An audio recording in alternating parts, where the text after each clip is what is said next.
have it. Hey. All right, so that's on. Now we're gonna start the video, and then I'll tossle around in my notebook. I'm gonna bring this back up. All right, I don't know how to use a computer, so I just hit R, correct? All right. All right, we are here. Today we have Catherine with us, and we are gonna just let her go on her nonprofit. We're just gonna get right into it. Okay, hi, yeah, I'm Catherine. Let me introduce myself. I'm Catherine Ragsdale, one of the teachers here at Lunar Yoga.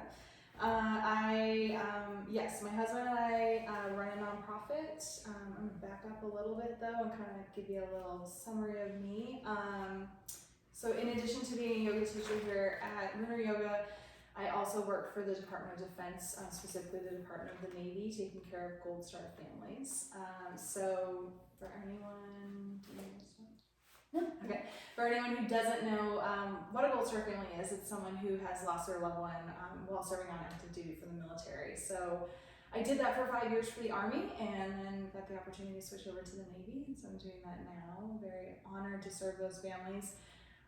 And what's really wonderful about that is my yogic journey started first. So I started practicing yoga about 10 years ago now, and I had hit a really, I don't want to say rock bottom, I think it's a cliche, and I don't think we ever know when our rock bottom is, but I hit a really low spot. A relationship ended, lost my job, moved back down with my parents, all at the same time, and my best friend brought me yoga. And I had gone in and out of yoga for years, but that was the time and space, and we've talked about this, like sometimes just things happen at the right time, and that was my time. And so I started just practicing almost daily at the studio, and ended up pretty much right away getting the job that I always wanted, which was serving veterans at the time. I was serving combat veterans, mostly amputees. And they are just a really special group. That's a whole other story for maybe another day of why I serve military families and why I want to serve people who serve for us. But did that for a long time, met my husband through that job, and that's how I ended up in Georgia. And because I had served veterans and military families while working at that nonprofit, I then worked for another nonprofit down here working with veterans. And then when a position came open with the Army, switched over there, started serving Gold Star families. And the reason that I tie all this to yoga is because, yes, it is case management. That's essentially what we're doing in my job at work, but it's really holding space. A lot of times I'm on phone calls with these mothers who've lost, a son or a daughter or a widow. And yes, I'm helping them with things like their benefits, but I'm also just listening to them. I was on the phone with a mom this week, and she spent 45 minutes just telling me stories about her son. And the fact that I get to be the person who they share those things with it's such an honor, and I take it so seriously, and I'm trying not to get too emotional about it. But so I see that as a place where I practice yoga every day, because just like teaching, you're standing up and you're just holding space. I mean, we're just saying things, and sometimes people move the way we offer, and sometimes they do their own thing, which is really the best part, right? Mm-hmm. But we're holding space. So I do that during the day, and my husband and I got to work together. We were doing that for the Army. We were both next to each other at the Armory, working out of the same office, and he's a retired Army veteran, combat veteran, and struggles with PTSD. So that's something that it's a very real part of our relationship and our marriage, and something that's out of his control. But just like all of us, we all have things that we suffer through, and they're out of our control, but we have to find ways to manage them. And he fished his whole life. He's always been an outdoorsman, but what he was doing, all his tools of like going on John boat fishing, which is a motorized boat, or hunting, they just weren't working for him at the time. He was in a spot where he really needed something more. And two of his battle buddies, they said, well, hey, we've been kayak fishing, we just got into this, like, why don't you come out with us. And so they took him kayak fishing, and it just like, to hear him talk about it, it's really cool. I'm getting chills thinking about it. It just shifted, it just changed. And he came home and he was so much lighter. And so he said, I think I'm gonna get into this. I think I'm gonna go buy a kayak. And I said, okay. Comes home with a kayak the next day, and the joke is that I said, okay, great, where's mine? Like, that's like always how he tells the story, and I'm very certain I said that. So he comes home the next day with one for me, and we spent like that whole year just kayaking together that summer, and it was just such a shift for us. We had, in addition to his, what he's been through as a veteran, and just, me going through my own struggles, we had a very significant personal loss that we were working through at the time too. And it was spending time in nature, just, it's so important. And in a kayak, what we say is it is mindfulness, right? Because you can't paddle and you can't fish at the same time. Like, you can try, but it's not gonna work. Neither one of them are gonna go very well. And so you have to either paddle or you have to fish. And you can't cast and tie, or put your bait on at the same time. Everything is one thing at a time. And that's what mindfulness is. It's just one thing on purpose at a time. So that's what works for us. And we were like, hey, this is really making a difference, for him, for me, and for our relationship. We should bring this to people. And so we decided to create a nonprofit and start bringing it to people. We decided to do that in 2020. So it was a bit of a rocky start.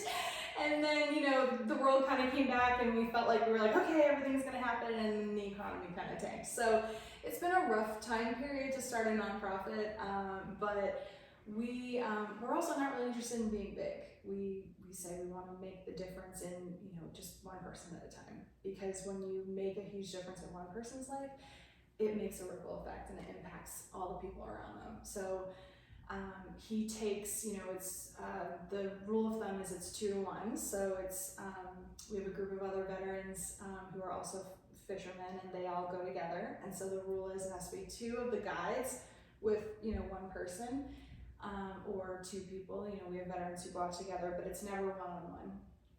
And we have people who have gone with us more than once, and I was saying, I just had a command sergeant major call me and say, hey, I'm getting ready to go, he's going on deployment. It's like, I want to make sure I go out one more time, before I go.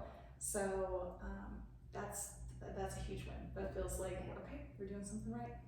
So that was a long ramble, but I hope it answered the question. Yeah, basically we just, I'm fortunate I'm married to someone who believes in service just like I do, and we've each have our own way of serving, and a lot of it overlaps, and we each have our own journey of mindfulness, and a lot of it overlaps, and that's just, been really special. That's amazing. I want to go. All right, so. Yeah, you can come. I know. I'm not a veteran. That's okay, yeah. But I think it would be fun just to because I have my stand-up paddleboard, which is fun and everything. I love stand-up paddleboard. I like fishing. Mm-hmm. I would love to. I know it'll be clumsy at first, but I would love to try to do it. But do they have? Can I rent a kayak?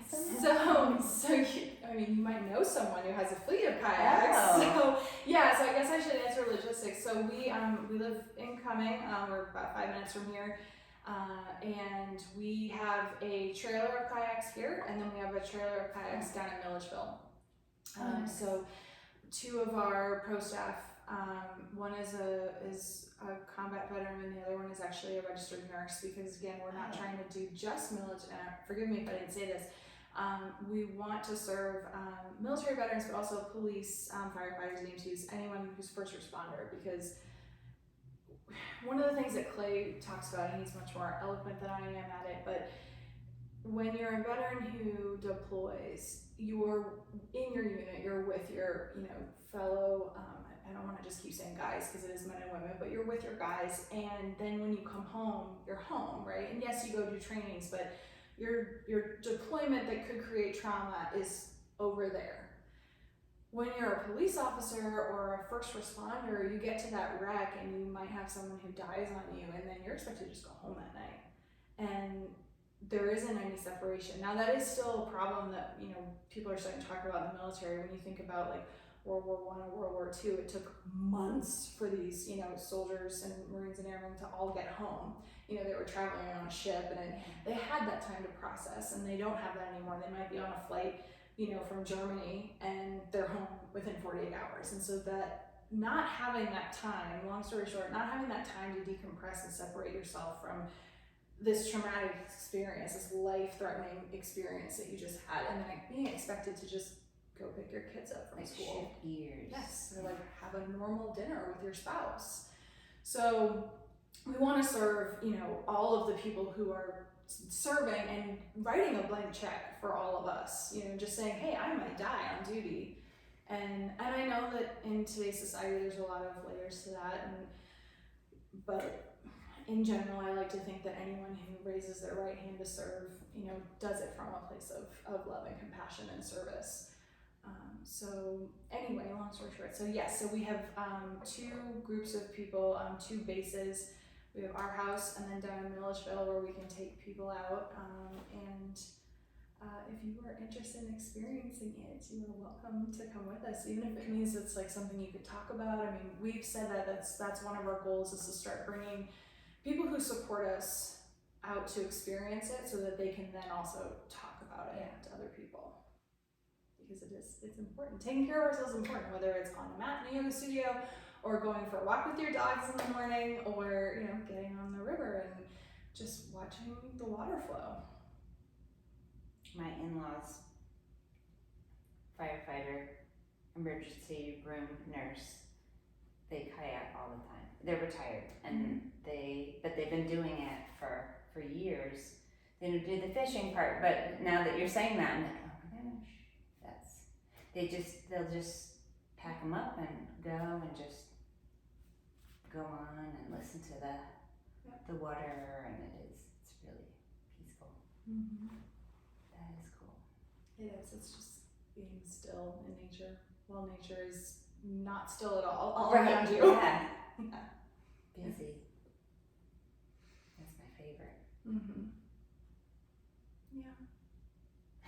Love that. She's like, ooh. Yeah, that's great. I don't kayak, but the water is cleansing and healing, I think. I think it's important to inject the concept of mindfulness into all kinds of people's lives.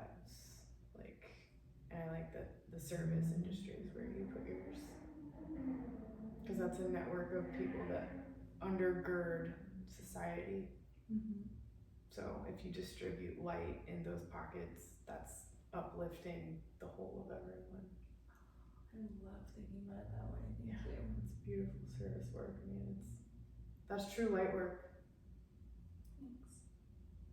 Especially hearing you tell, you said my coworkers and my yoga thing, you're spreading the concept of yoga even to people that are working in that industry is a huge ripple.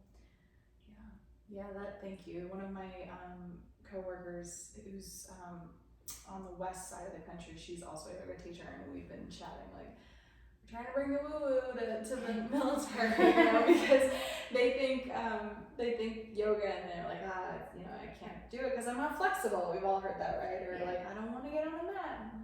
It's not about that. That's only 200 years old, my friend. I'm here for the 5,000-year-old traditions. Thanks very much. So. And the mat is only 10% of yoga. Yeah. So that's the part that I think we've talked about too. Mm-hmm. You bring in the importance of the hardest part of an asana, which is the rest. And it's that is to me 95% of my battle in finding my yogic path was to accept that rest is a huge requirement. Mm-hmm. Allowing is an absolute requirement, and I was coming from a place of the opposite of both of those. Yeah, and you really helped me. Catherine is the best. I love at the beginning before we recorded, we talked about you holding space. That's your role. You're an expert beyond expert, natural nurturing space holder. And it clicked for me while you were talking about your mission and your nonprofit. because Catherine is our resident space holder at Lunar. She's a restorative teacher, and she really impacted my latest healing cycle when I was in the dark part of it, just by holding space and holding light when I felt like there wasn't any left in the world. So I think you were really in your role, like no matter what industry or what area you're facing, you're a space holder. Like, And you take great care in it. yeah. Thank you. Thank you for that. Yeah. Thank you. Yeah. Feels good. It's been really special to have you in class every week. It's just, first of all, and I don't know how you feel about this, Rachel, but just watching people come back week after week, you're like, oh, you want to be here. Like, Yeah. you know, you're spending time on yourself, and you like, give a shit what I say? I mean, that's an ego thing, right? But it's true. I mean, the fact that someone values the space I'm trying to create, and it's really just because someone did it for me. That's how I want to do it for someone else. Yes. I want to share it. Pay it forward. Yes. Yeah. And you just, and you are welcome to cut this out if you don't want to share it, but I did tell you recently, like, watching you and your twists has been so magical. Like, I'll never forget the first time trying to get you into a supine twist, and you were like, no, what am I doing? Like, no, my body doesn't want to go this way. Like, and you had that look where you're like, is this where I'm supposed to be? I know some podcasts and people can't see the look I'm making, but it's like, you know, yes. And then this week you're in a twist and you're just like, completely twisted out. Like your heart is so open and your hips are like, give me all the weight. And it's just like, oh man, it's just been so special. And it's also so beautiful to hear that reflection back to me, because I was very locked up in my mid-core section, and it was like I was suffocating from my core. So that's why it's devastating, but it's like It's healing. It's healing. Yeah, it's like such important. It's important to recognize the progress and to accept it.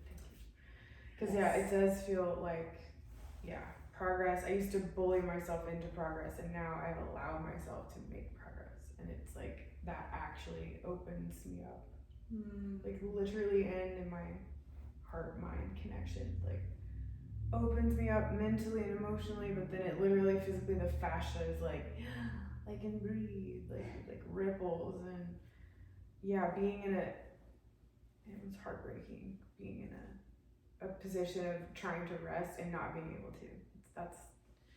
That's heartbreaking. You know, anyone can relate to that. Like, just all you have to do, sir or madam, is let go. I love it. But I can't. That's it, right? But I can't, and then you can't. You're like, my let go button broken. Yes, everything's it. Help me. Yes. And that's like, I think people think I'm kidding when I say to being a restorative that I'm like, this is the most advanced practice other than meditation. Oh my gosh. Because especially with yourself. Because some teachers talk a lot, right? And I don't. And I will warn you, this weekend at our retreat, I'm going to talk a lot. Please talk. I was like, yes, please give me all. I was like, because I think people are showing up. You know, for listeners, we're going on on essentially a trauma retreat. It's because we're all having it, and I hate to use the T word, but it's awaken to joy, and it's about feeling your emotions and embodying your emotions and accepting them and giving them the attention they want and they deserve. And anyway, so I'm doing a lot of talking this weekend. I do pause for a second. Want to, when you all come back from this, I want to talk about that for sure. Let's do It that. needs to be A post-retreat download session. Yes. Yeah, let's do that. So important, because there's so much juicy stuff that comes out when women gather, and especially with the topic. Oh yeah, I was riding on a high from from our August retreat. I remember, for that's why I said so yes. long, and I was just like, all the energy, all the nurturing we give each other. The bonding too, Yes. the connection creates power within each individual. Mhm. But I got to receive a lot that weekend, and I'm excited to give this weekend. And I'm excited to receive. yeah, but yeah, I mean, certainly. So I can learn how to give next time. Yes. It's a You cycle. do give though. You're and giving you- right now. Okay, too, by I'm the gonna way. put a pin. I know I talk in circles, but I remember where I was going. But I do want you to know that the other thing that's been really wonderful to see is you have become kind of this like lunar yoga welcome wagon, and I don't even know if you realize that. Welcome back. You are like people. Well, yeah. You are Bringing so people inviting in, yeah. to other. Oh no, Yes. I know. I see it. Oh. Like every time you're either in my class or I'm in a class with you. Like on Friday, I see you, talking to other people and talking about the space and trying to bring them along. Oh, yeah. And so you are already giving, even if you think you're not. Good. That makes me feel important You are important. and useful. Thank you. Yeah. I need to be better at receiving. Okay, Yeah. receiving. Yeah. I'll learn this weekend. Well, okay, so Don't this clam weekend- up. Receive it. Receive it. I mean, seriously, trauma response. Lock down when someone says something good? No. Open to receive. Okay. Received. Thank you. You're welcome. Thanks for being present. But yeah, no, mostly going back to restorative, I don't talk in my restorative class a lot, and so I try, thank you, I Yeah. try to tell people as often as I remember to at the beginning of class, like, I'm not gonna talk that much, this is gonna be really hard. And people think I'm kidding, and then they're laying there and I see it, I see the moment for everyone, and it happens for all of us when we're like, oh my god, I'm here. Did she forget us? And it's quiet, yeah, like what's What do I happening? Why do? am I still in this shape? Like, what am I supposed to do tomorrow? It's Monday, like I have like Monday night scaries, like Sunday night scaries, like, so it's a very, being still is harder than moving. I think yin and restorative practices are harder than flow. But I think that they prepare us for the meditative and the pranayama practices that are ultimately, if you were to follow advanced yoga, teachings, the foundations, they are the faster path to our, reunification with our capital S self. So they prepare us. That's what I talk about, like, you come to a flow class or something and we get you, not really. Yes. But it's the gateway drug. You're Yeah. having mindfulness whether you know it or not, Yes. and then you're like, oh, let me try this class. It's a little slower, and then slower, stillness. Yes. You know what I mean? I love that. Yes. And that's what's so funny. I was reflecting on my own journey. Like, my yoga gateway drug was hot power yoga. I mean, Mine too. I should say warm. It was I wanted 85 degrees. I wanted to flow, and I loved it. It was such a high, and that was my thing. That was my jam. And then I started doing slow flow, and then I got into restorative, and then it was just meditation. And so I've just kind of embraced my kapha fully, and I just don't move anymore. And so now my body's like, okay, you gotta move. So but that's okay. I think we talked about this recently. Like, there's seasons of life, and there's different times where different things serve us and different Yes. practices serve us. And so I can feel my body being like, hey, it's time, Yeah. let's get back into some flow. And that's why you're seeing me pop into classes more and more, and my body wants it again. And But you please don't- listen. Yeah, and you don't have to be like, okay, full on power No, hot yoga. yeah, Let's That's go. not listening Yeah. usually. No. Because our bodies never want to be punished consecutively for days on end without rest. And that's the model a lot of us used to operate under. Yes. And so I'm most grateful that over the last several years I've learned what you're discussing is that we all have permission to rest. Yeah. And I do still, it's constant. I have this voice in my head of you're not allowed to be lazy. Why aren't you doing something? Yes. Or even, my husband and I rest very differently, right? And so on a Saturday or Sunday morning when I just decided I need to sit, I have this little, I make the nice coffee for myself and I sit and I want to enjoy it. And I want to be in the chair and maybe watch something stupid on TV or maybe listen to a podcast, and he's up moving around doing things. Yeah. And at first, when we first started living together, it's like, stop, you're making me feel like I have to do something. Yeah. I'm like, oh no, that's my response, right? Like that's my second dart, or that's me reacting to him. He's not telling me I have to do anything. I think I have to do something because of his activity. Right. I do that same thing. I always feel like when you start a comment in your head, when I start a comment in my head with "you're making me anything," that's when I pull it in. Boom. Because no one's making me do anything except me. Oh my God. And that goes down to some of my inner child work, because I found it was triggering when I would say to a sibling, like, or, you know, if I got in trouble, it was like, well, he was making me upset. And it was like, girl, little baby Rachel, sweet baby angel, I know that you're so sensitive, but Samuel was not making you yell at him for making a loud noise with his mouth. Like, you were just sensitive to a loud sound and you reacted in anger, and bless your baby heart, you didn't know and you didn't have the proper guidance to channel that frustration and transmute it. But nonetheless, he didn't make me do that. That was so hard for me to like get through. I was like, he did make me. He made me so mad. And it's like, dang, well, I didn't make myself overreact, or I made myself overreact. I love that, the phrase "you're making me." Yeah. Thank you. Yeah. Dang. All right, since we're here, Let's go there. let's get into it. Now, I'm just starting to get curious about all this. Oh, that's a perfect place to start. Yes. With getting curious. Yes. Yes. So I'm here to listen. I'm going to bring up why I brought this up, but then I'm going to throw it to Catherine because you're clearly about to provide some wisdom on this. So Okay, hopefully. let's see where I come in. Well, yeah, let's see where I'm coming in, and it's probably going to be exactly where you're at because we just magnetize that. That's how this shit works. So it's quantum physics.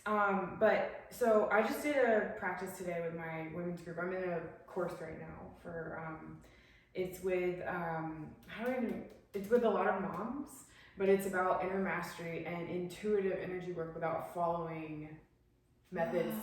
It's to find your own method, the methodless method. So I think I'm gonna be ready to receive. Can you send me this group info? Oh heck yeah, for sure. So today I did a practice and it made me think immediately of this podcast because Rachel sent me a text saying, we're gonna do this with Catherine for Sunday since I can't remember why, because Elizabeth's not. Let's do it Sunday with Catherine. Awesome. And the retreat. So, oh, yeah. Happening on Wednesday night. Yeah. So it worked out that it popped into my head while I was doing this practice, and I don't know if I wrote it like exactly, because it was just so intuitive what we're doing. But what I'm finding with these practices with my group is it doesn't follow any method, like it doesn't follow any template. It's like two women or three sitting together and dropping into their bodies and just taking turns. Like this is the thing of it being a course, is we're all taking turns and figuring a way instead of it being a hierarchical learning system. It's like, let's just keep passing the energy back and forth and guiding each other in through our bodies to just identify what's present right now without judgment. So you're all sitting in meditation, not talking. No, it's not even that structured. Like right there, you want to unstructure from there. Okay. It's like very, oh wow. Like we'll do it like right now. Like I can do it with you right now. Like let's do it. Okay, let's just I'm do scared. it. We'll just do it. We're just gonna, okay, so just close your eyes. I'm gonna talk to Rachel and I'm gonna let you like be here with me. Okay. Okay, so just take a deep breath. And let it out. Take one more. I'm going to use Catherine's cues. Cleansing breath. All the way in and out through the mouth. Sigh out. Do one more. Okay, alright. So just find your natural breath and just what is alive and present for you right now. Just think about what's alive and present for you right now.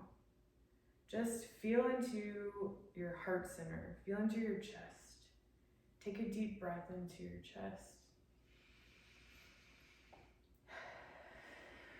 Notice if anything comes up in your mind.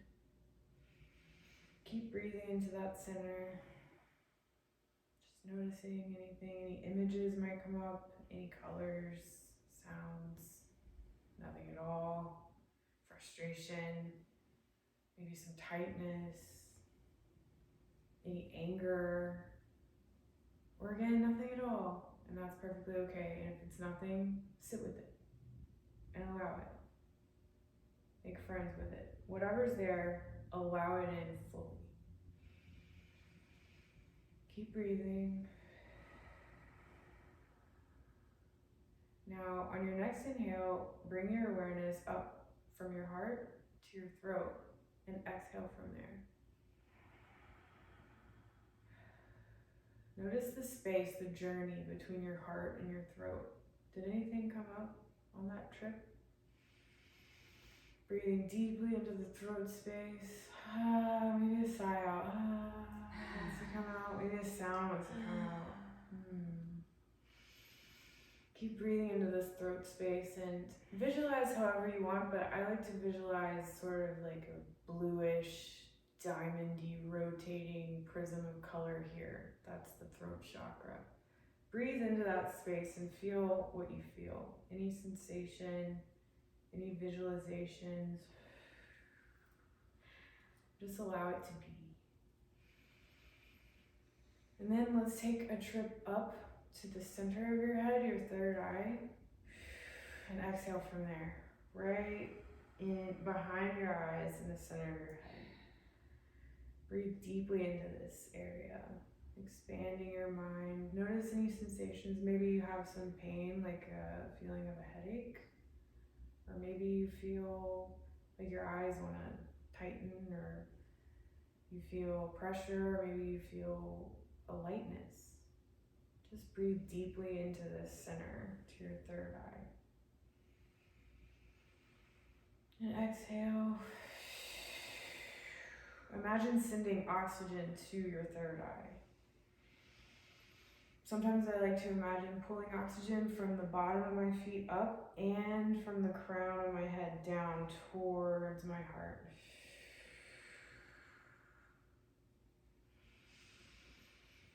One more deep breath and exhaling from your third eye center. Imagine the energy swirling gently, creating magic. On your next inhale, come up to the very top of your head. Just imagine that someone is just tickling the top of your head there, gently. Put all your attention there and breathe deeply. Notice if anything comes up when you go to this top crown region of your head. Breathe deeply into this space. Open it up and allow the energy to flow from the top of your head down to your heart as you breathe in and out. Exhale all the way down to your root. Breathe in to the very top of your crown. Exhale all the way down, out through your root. Give it back to the earth. Any sensations you feel, let it flow out with your breath.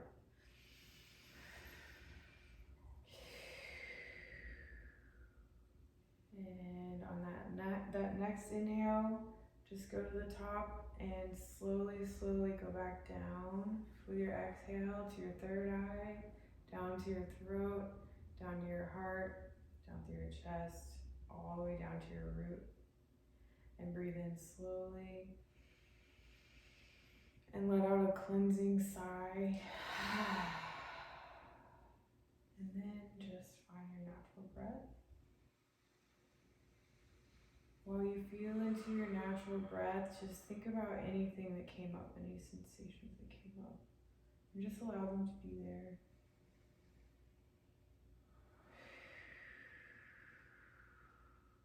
When you're ready, you can lower your chest to your chin to your chest. Blink your eyes open. Come back into this space when you're ready.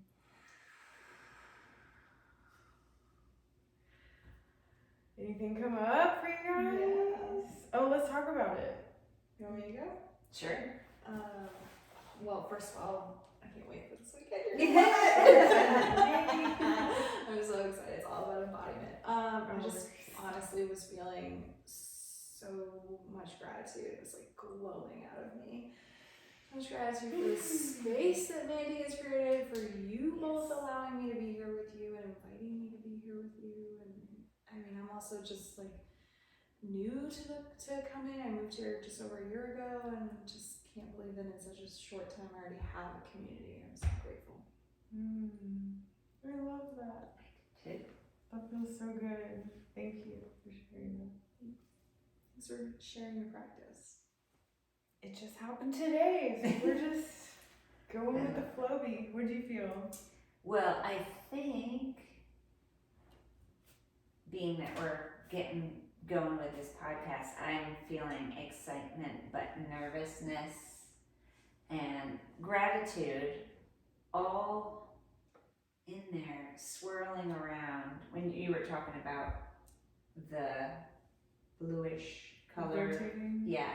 So I think because I've been walking outside a lot, I was picturing the swirling of leaves, like in a vortex. I don't know. Like swirling during the around. fall, and Yeah, Yeah, like this energy is just. I'm a.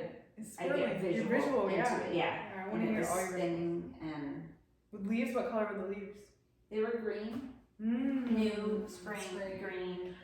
new Colors. growth, Yeah. Okay. Yeah. and your pants that match. Maybe. Yeah. They were this color. Not this color. So, did you notice in that it was in your throat? Did you notice what did your anxiety feel like in your throat? So I have always been nervous to talk in front of people. So this is all new to me. When I took my yoga teacher training, that changed. Yeah. Even though I'm still terrified, every time, Yeah. I have that nervousness standing in front of people, always. And so, but there's that excitement that's there at the same time. Like, can I give this amazing thing that has happened to me to you? And that's this too. Like, I want it to be heard and seen, and I'm just hoping for it. Yeah. Like I'm wishing and hoping and nervous that I just want to be loud enough, you know what I mean, to. So you had like all this spinning growth energy coming up, Yes. but you felt the pressure Constriction. here, the Yes. constriction here. Yes, Yes. to like, am I going to be able to? It wants to get out. Yeah. And you have so much to share, and you're so wonderful. So fear, I think, is the root of that friction constriction, and the fear is also can be transmuted on the way up to it becoming that sensation. So I think we can dig into what's causing the fear for sharing your voice, because we just established you have so much to offer, and you know that, and everyone knows that. Or maybe We you don't hope know that. Yeah. That might be the practice. Right? That Yeah. might be the practice is finding out, and I just am recommending just whatever. We're just kind of spitballing here, but I would recommend in that playing with that anxiety, not want to label it anxiety, but the friction, the constriction that's dancing with the excitement, because they're from the same waters. It's a sensation of creativity moving through you, but we got to figure out when it turns into fear-based, what that narrative is, so that when the sensation comes, it can turn into like your power, and you're exuding your creativity, your joy, all the positive things, instead of it getting stuck in your throat. Yeah. Do you ever get hives right here? No, but Or I red? have my sternocleidomastoid, whatever it's mastoid muscle. I don't even know how to say it, but I know. These big long Yeah. guys. And the scalenes are always overactive and tight. Me too. That's where it's so much. Interesting. And that's I believe it's correlated with a throat chakra blockage. Absolutely. Yeah. And not speaking your truth for so many years. Yes. Well, and not to get too semantic-y, but we're going to talk about Please. this weekend, and I think, Get semantic. well, I want to, just because I think that I personally believe that giving proper language to things, helping to name it, gives it some gives me anyway some ability to work through it. Yeah. And so you said we don't want to label it anxiety, but when I would actually label it anxiety and not fear. And the reason being is because so fear is a feeling about the actual, right? So when we feel fear in our bodies, it's because something has actually happened and we're reacting and responding to it in the way that we're supposed to, in the way evolution has built us to, like we talked about in our book club. Anxiety is is about the perceived. So the second. So it's about real. it's about the not real. It's the what we think is going to happen. Yeah. So what you're actually feeling is anxiety because it's not. We all love you. Everyone who listens to you loves you, and so it is some kind of anxiety that's happening around your throat, and so it's fine. But everything else you said, like yes, finding a way to let it out, to get rid of that, and to know that we all want to hear what you have to say, and otherwise we wouldn't be here. And you have something important to say, just like everyone on this earth has something important to say, and I want everyone to have space where they can share their story and feel safe to do so. Yeah. So rant, but No, I love that. I want to know what the questions are, or why you have felt. I'm saying this as a mirror because I have the same thing. I want to know why I'm afraid to be seen. So that's the question I want you to ask yourself. Not that you have to do it right now. Oh no, I don't know if I want she's got the answer. I don't know. Let's answer I it. don't know if you want to bring this up. I don't know if I want to bring this up. If you don't, we don't. No, I No, think absolutely there's not. your answer. Yeah. That's something for you to explore within yourself. Well, I mean, Yes. I could Unless you want support. vaguely explain. No, I can see the. Vaguely explain. You know what's interesting, and I don't know if this is. So I noticed that when you feel hesitant, you stop yourself, and you just did. But I think that was actually your gut telling you the truth. Like, no, I'm not ready to share that. And so in that case, if you felt the pressure here, it was probably a good thing to listen to it, right? Because you're not ready to share that part of yourself, and maybe you won't be. Maybe it's just for you, like Rachel was saying. But for whatever reason, there are other areas of your life, like this, this podcast and teaching, where you still stop yourself, but you don't want to. I don't know if I'm making sense, but Yes. okay. So I need to off of this do some work, some inner work to. Well, we all need to bring do it out. work. No, but I mean, I've never really dug in. Do you know what I mean? I tipped my toe in with myself. I had the shadow work book that I started and then got sidetracked. So, but I do need to do some work. I think that's a really fun, not fun, but easy way to start. Is it's none of it's fun. It's not fun. It's not All of easy. it sucks, and it's actually really hard. Sorry, I was trying to make light of something, but I think that's a gentle place to start. Just asking yourself, since we did that little mini practice, like asking yourself these simple questions, and you only ask yourself like in like a subliminal. It doesn't have to be like all serious. Like I'm sitting down to do my work on myself now. It's just like keep in mind and sort of meditate on it. Meaning think about it while you're driving. Like, what is there something that happened to me when I was young or at any time where I felt like it wasn't okay for me to say anything at some point? Just maybe like thinking about that, and then it just brings up like some moments that make you go, oh, like that's the gentle way to get into this deep work, because it's really hard. And if you go in like I need to watch this set of YouTube videos, I need to do this book, and I have to find, and then all of a sudden you're just like, I'm not fucking doing any of it. Right. Because I've turned the corner and I've dog-eared like half of a chapter of something, and there's too many bitches online making it look easy, and there's crystals. It's like, I'm not doing any of it, I'm gonna go drink. Like, it's like, so I get like that, not saying that's where you're at, I'm just explaining my past. It's like, if I'm being honest. Listen, And so, I don't know if you want this on air. I Or feel what like- is it in my mind? I feel like we can all relate, it's just like, I feel like having those little mini gentle openings with yourself, like taking 5 seconds to be like, all right, I'll ask myself a fucking question. And it's just like, what do I feel like I'm afraid to say? And then don't even answer it. Just let it start. Oh, 'cause it'll come marinating. up. It'll Yeah. come up. You put it in there, it'll marinate. Yes, like the minute you ask yourself a question, it's like, and I think I've said this in class when I do gratitude practices, is like, you ask yourself the question and then it kind of feels like all of a sudden there's just like a collage of answers, right? And at some point, one of them's going to be all capital and one of them's going to be bold and one of them's going to be really loud. And so, yeah, you don't have to work at answering the questions. You're right. You have to work at asking the questions. Exactly. Like having the courage to ask yourself those questions. That's what I always would get stuck on. I was like, yeah, that sounds good, but I'm not gonna sit and just ask myself And be honest with myself. Yeah, or like look at myself in the mirror, God Right. forbid. Like, well, and we talked about this in book club too.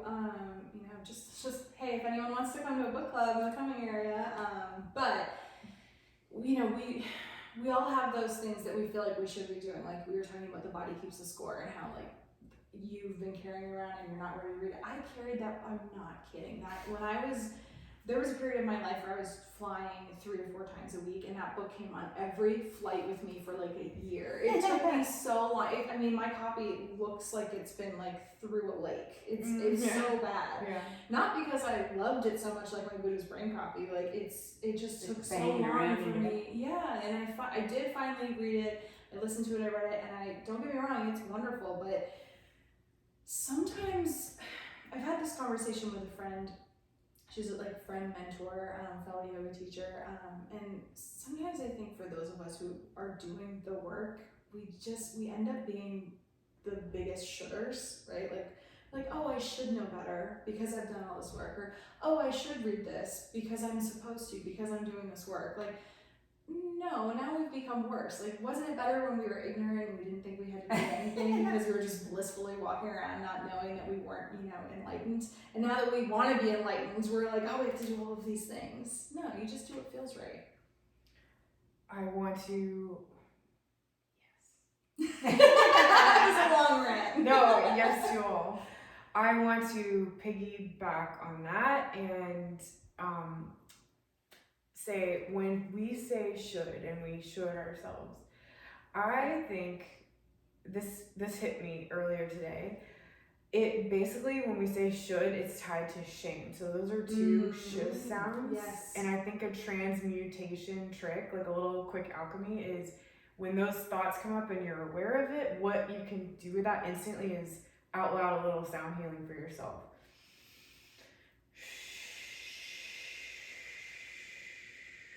So your brain rewires the shoulds and the shame into a calming sound and nervous system regulation. Because you're rewiring your brain. You're doing some neuroplasticity. Yeah, setting a new ski path. Like the minute that you are, because I don't think any of us have a problem with being aware of when we feel shame. I think people who haven't done the work do, but I think that shame is one of those things where you're like, okay, I'm feeling shame right now what? You're just like, it's like, I think a good now what would be as like a breath sound practice. Yeah.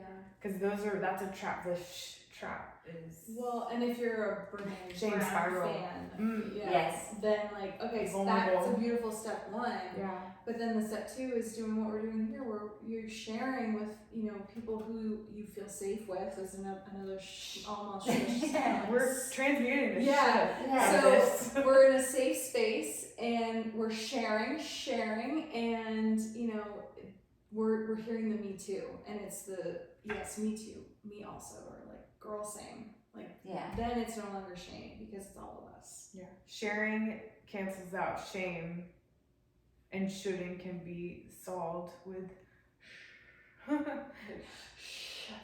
yeah. you can direct that shit to yourself, to your inner bully. Sorry if there are no F-bombs on this. There are. Yeah, shut the fuck up to your inner bully. Yes. Who's shaming you. Oh yes. Gosh, I have cups that say that on it. What? Oh. It says shut the fuck cup. Oh, I like that. Love that. Yeah, should. It's like those t-shirts that you bought when we were on our retreat. Full shirt? Yes. Yeah, I love that. So that's like a transmuting, reframing. All right. I should work, no. Right? Exactly. Now you're back to where you started. Yeah. No.